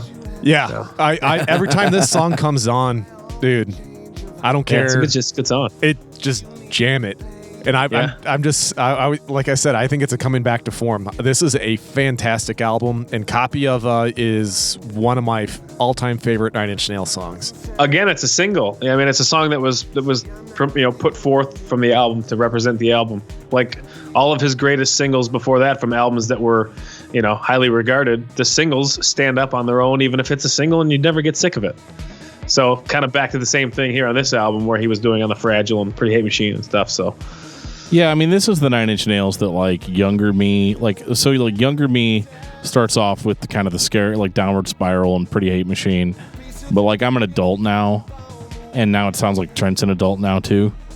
And that's what I like about this record, is that it has a little bit more of a variation, like the type of growth that you would experience living a regular life, and all the different experiences melded together for a record that was not trying to repeat the past. It was actually forging forward with his sound. And, I found this record to be somewhat relaxing. Yeah. And agreed. It's like a huge chill out record for me. And yes. I get shit done when I listen to this record. and I love that about it. I love that it's more mature, and I don't mean that in a music reviewer say, oh, it's such a mature album, but I really mean it. Like this is if you're a lifetime fan of a band, this is where you feel like the artist is growing with you. That's a good point. Yeah, I feel like it felt right. It feels good. Still listen to it. I feel like I understand it. It makes sense. I know where he was coming from.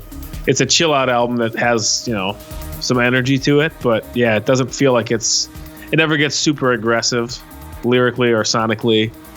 But it does accomplish a structural goal of a song and an album. But it feels great from start to finish. Put it on, get shit done. Yeah, Good job, guys. I've vacuumed the house to this on the TV, and the kids have been dancing. So many a time. Yeah, I might have done that this past week actually. I've done it. I do it. I try to think what can I put on that's not. I try to influence them and introduce them to music they can get down to that's not Taylor Swift, and they don't know. I'm just saying, it's funny. Both my kids and my son especially I played him a couple songs from, and I don't know how you feel about this band, but the newest Enter Shikari record, my son loves. There's 2 songs on there. When you put one of those songs on, the smile, he's never smiles like that in his whole life. I don't know what it is, but I try to introduce him to there's other things out there that are cool you guys can get down to. So yeah, actually, I like especially a lot of the earlier Enter Shikari stuff. I'm a pretty big fan of. So yeah, I'm down with that. It's a tangent, but that's the kind of thing I like to do when I'm doing something around the house. I just here's this.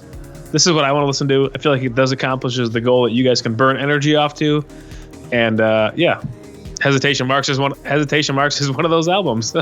How old does he have to be before you put on the self-titled Coal Chamber? I don't know. I say it to myself all the time, or I say either say me loco or you loco. One of the two.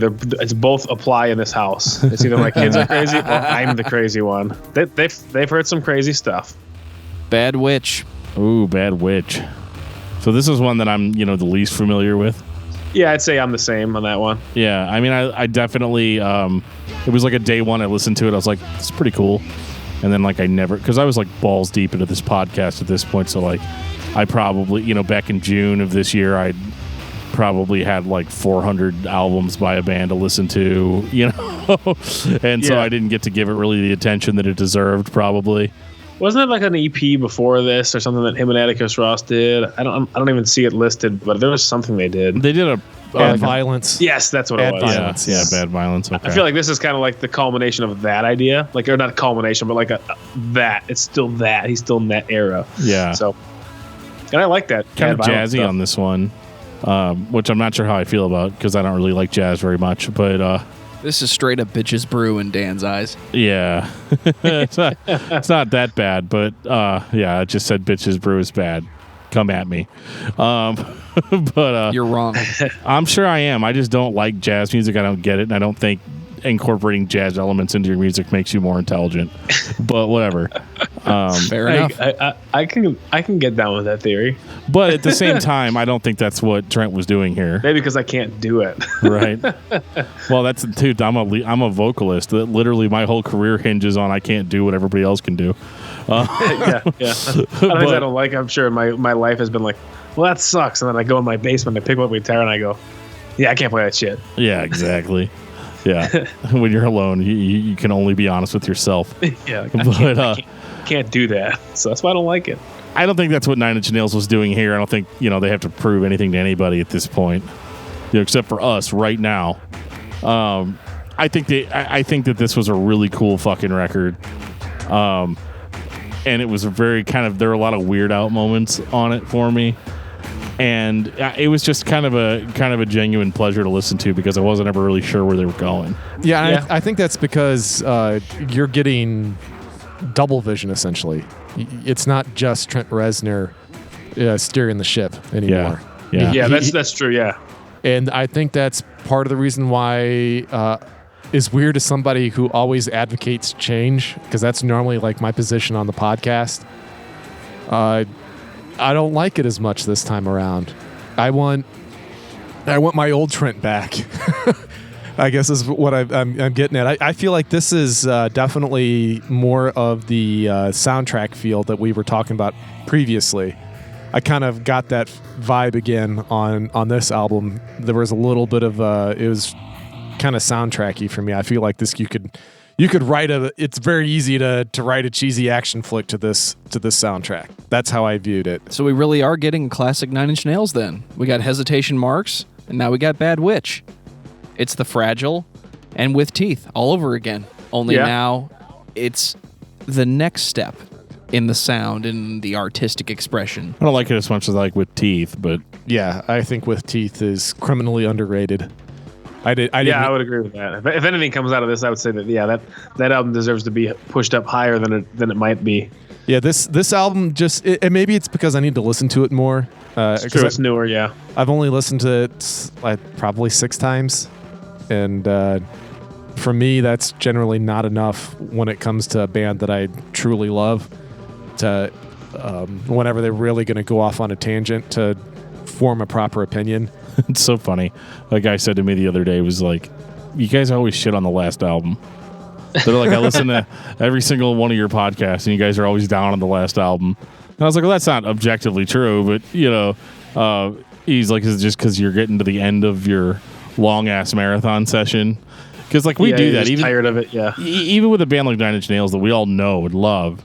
Like it was still like anything else, at the beginning of that week, it was like, all right, Pretty Hate Machine, go. And then, you go all the way to the end. You go on this journey with the artist. And this is one of the few times where I would say that I feel like they are, that Trent Reznor has a little bit new blood in him. and that creativity that we've come to expect from him over the years really shines here. I mean, obviously Bad Witch is not the greatest album that Nine Inch Nails has ever put out. I mean, nobody can touch the Downward Spiral. But like I said earlier, it doesn't have to be that. You know, it doesn't have to be a repeat of the past or even try to achieve the greatness. Because, like, what is greatness? The greatness that we're all talking about is just our own personal memories of listening to that album compared to how things are now. You know, so, like if I listen to the Downward Spiral right now for the very first time, I would not have the same emotional connection with it that I had back then. And there's just nothing, there's no replicating that. I was just going to say Bad Witch in terms of its place in the discography might make more sense according to the way that his discography has moved along, and he's at his peaks and valleys, and one thing makes sense after you hear the next thing. So I wonder what's next, what he has in mind for the next set of songs. If he's working more exclusively with Atticus Ross, does the next album inform what he was trying to do with Bad Witch more? You know, I mean, that would be my take on the Bad Witch stuff, because again, I don't have much experience with listening through it, but it could make more sense when you hear, 2 or 3 years from now what he does again. Yeah, to hit on to what Dan was saying, I with some of the critical feedback we've gotten, I've actually made it a point to, I listen to the discographies at least twice at a bare minimum whenever we do one of these episodes. I normally listen to it 3, 4, or 5 times. Now I actually try to, I don't actually listen to them in chronological order as much anymore. And it's mainly because I don't want to get to that last album and be burnt out. I'm trying to make sure that I give every album a fair shake. So I do kind of jump around a little bit. And this one still fell a little short for me, even with doing that. And it was easy because I didn't have to listen to any of the other albums, because I listened to them so much. I mean, they're, Nine Inch Nails is part of my regular playlist in general. I own more physical media of their stuff than I do anybody else who is not John, Paul, and Ringo. So, it wasn't hard for me to say, okay, I'm going to put all this other stuff on the back burner and focus on Bad Witch. And it just, for me, it just didn't work. But like you said, he does tend to, be able to fill in the empty spaces by the next album, because they a lot of times stuff works together with what he releases. So maybe that will happen, and when I come back and listen to it again after his next release, I won't feel so negative about Bad Witch. Final thoughts on Nine Inch Nails, Dan? Oh, well, being predominantly a metal guy, I feel like I've kind of given Nine Inch Nails a pass on a lot of things. And I think that's totally cool, because that was never the intention, was to be, extreme. At least not in the sense that I'm talking when it refers to heavy music. But there's a certain oppressive heaviness to Nine Inch Nails, especially the early stuff, that I love. It's what attracted me to the band initially. And I do like that, being an adult and not being angry all the time. Not all the time. Not unless we're talking about like Mushroom Head or In Flames or something like that. But I'm not generally angry, and so I'm not the person that fell in love with those early albums anymore. So to have kind of the albums that we had later on in the catalog, the last 2, definitely makes me feel good to know that the band is growing with me, and I can't wait to see where they're going to go in the future. Oh, there's not much to say that I haven't said already. The biggest thing for me is that I grew up with Trent. I mean, he more than any other artist probably shaped how I listen to music and my desire to listen to an entire album instead of just a single track, that made it onto the radio. He made me want to go for the deep cuts, because he has there's so many layers to his music. There's so much to listen to, and even at an early stage, I just like the fact that every time you listen to it, if you want, you can focus on one particular thing, and you'll pick up something that you didn't necessarily hear before, because it's just like a wall of sound. And I love musicians who actually do that take the time to fill in the with something with more than just white noise at those empty spaces and try to make everything complete. He is the master of that. I mean, he's who perfected it, in my opinion, and made it relevant for other artists to really, have all these tracks going over and over and over and over. And you're like, my God, how many layers is actually here? I love that stuff. And so that's probably what is the most important thing for me, is that I love what he did for me as a teenager and how I was able to grow with him. And I have an emotional connection to his music that I don't with a lot of other stuff that I listen to. Erik Hall, final thoughts on Nine Inch Nails. I would agree with what both of you guys have said, and probably, I've mentioned it quite a bit as well, but just in terms of the way I perceive music, the way that some things might be difficult to understand musically, I can thank my being able to understand them probably to what Trent Reznor did with a lot of stuff. To me, most specifically, The Fragile was an album that was a piece of music that is most, easily and best appreciated in the context of itself in its full form. I've always liked that kind of stuff, and I think I owe some of that understanding to being able to understand what he was doing and understand that a song can stand on its own but can work in the context of an album. In terms of electronic music, it's something I've always been drawn to. I still love it. Sometimes there's all kinds of music I still listen to, I think because of what I was able to kind of pull out from Nine Inch Nails records, just from hearing that kind of stuff for the first time. That would be probably the first time I would have ever heard anything industrial, anything electronic, anything really dark and aggressive. A lot of that comes from what I heard Trent doing, and it gave me an appreciation as a music listener, as a musician, as a guitar player, as someone who tries to write their own songs and just tries to do their own thing. I appreciate what he did, and I've had emotional connections with his music since I was, I'd say 18 to 20 in that time frame when I first heard The Fragile and beyond. And it's always been there, and every couple of years it might change to, the way my head's working or what I can gain out of it. And like you guys have all said, it changes with the way you are as you grow up, and but the music's still there, and you can still pull stuff out of it.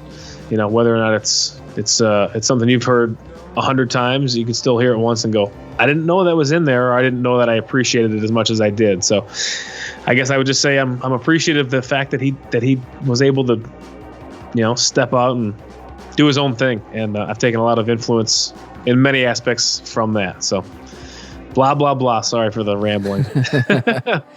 There is an entire generation of pop music fans. They know who Michael Jackson is. In the 80s, he was the guy. I think Trent Reznor is the guy to fans of rock music, alternative, heavy metal. He is either somebody that you know, somebody that you love listening to, you think Nine Inch Nails is one of the best bands ever, or you've heard his influence in other artists. I can't wait to talk about Marilyn Manson and talk about Antichrist Superstar and how part of the reason that record sounds so dark and has the tone that it has is because Trent Reznor touched it. He's done soundtrack work. I love listening to the Lost Highway soundtrack. Actually, Lost Highway, we need to watch that on Movie Mosh. Dan, can we put that on the list? Do it. He has a way of touching sound and making it feel a certain way. And nobody can do what Trent Reznor does with sound, with music. It really does sound mechanical. And one of his best qualities as a writer, producer, engineer, insert all of his titles, is that he's not perfect. Some people think The Slip is, in fact, a slip. Maybe he was calling it what it was. I really shouldn't have quit the record labels, guy. I really shouldn't have quit the record label. Maybe I slipped up here. He might be a lot deeper than we all think he is, and we already think he's one of the deepest guys in this kind of music. I can't tell you that you need to go listen to Nine Inch Nails because you already are. You've heard Closer. You've heard Head Like a Hole. You've heard March of the Pigs. These are all songs that we like, and I don't want it to stop. Dan, what's your album of the week? My album of the week is Slave to Nothing by Fit for a King. Nice. I had to balance this all out with like some just straight up bro shit. You know? That's some good bro shit, though, man. It is some good bro shit. Say Texas represent. There you go. Geoff, what about you? All right, I'm going to cheat because it's an EP. It's God Loves Underwater, self-titled EP. Since we were talking about Rick Rubin earlier, that's a Rick Rubin produced EP. Love that stuff. Eric, what's your album of the week? I've listened to this a couple times this week. It's been a while since I've listened to it, and my personal and spiritual journey the last few months has really, it's been undergoing quite a change. So an album that I've always enjoyed, but I've been listening to with Shivering Hearts, We Wait by Blindside the last couple days, pretty much this week, and I forgot how much I really enjoyed that album, and I've always liked Blindside a lot. We do too. But, and I'm like, I kind of was like, I can't believe this album came out in 2011. Like that's when that album came out, and it's 7 years old, and I still enjoy it. And I kind of wish they would put something else out. I don't know if they ever will, but yeah, that would be my album of the week. That's kind of like, oh shit, this makes more sense to me right now. It's not much to say when you're a monster on the radio. I know it, right? You know? Aren't we all? Just saying. Hey guys, Eric has a instrumental project or band. Which would you prefer, a band or a project? I would say it's a project in the context that exists on that album, and it is more of a band sense in what it's going with forwards in terms of musician involvement. Very cool. It's called Ane Croft. You can go on Bandcamp. Throw Eric a couple bucks for it. He deserves it. It's good stuff. Thank you. Thank you for coming on this episode and talking to us for 2 hours about Nine Inch Nails. I've been, like I said, I've wanted to have this conversation for a while. So when you mentioned it a couple of days ago or last weekend, I was like, you know what? Or it was a couple of days ago. I thought, man, this is a good time to get back into the podcast game. It's been a while since I've just talked music or anything in a recorded fashion. So I was excited to do it. I'm glad we were able to put this together, and definitely to do it on one of my favorite musicians. It was definitely fun, and I'm glad we did it. So thanks for having me. Yeah, anytime, man. We shot the shred to shit. Oh no. I just realized too, we totally forgot to ask Joe what his album of the week was. AFI, Decemberunderground. Ooh, good album. That was a good one. It's a band I go back and forth on, but we talked about cover songs a lot in the beginning of this episode. They are one of the few bands that have done a Nine Inch Nails song, Head Like a Hole, and did that motherfucker justice. Yeah, they did. It's really worthy. Good. You are worthy. And on that note, this has been episode 97 of Discography Discussion. Thank you for listening. You can like us on Facebook and follow us on Twitter at discussmetal. Subscribe to our podcast everywhere you listen to podcasts, including Google Play, iTunes, and Stitcher. Visit discussmetal.com for all things discography discussion, and please send questions and comments to danandjoeshow@gmail.com. If you are not a patron, you can become one at patreon.com/discussmetal. We have some sweet perks. Give me your money.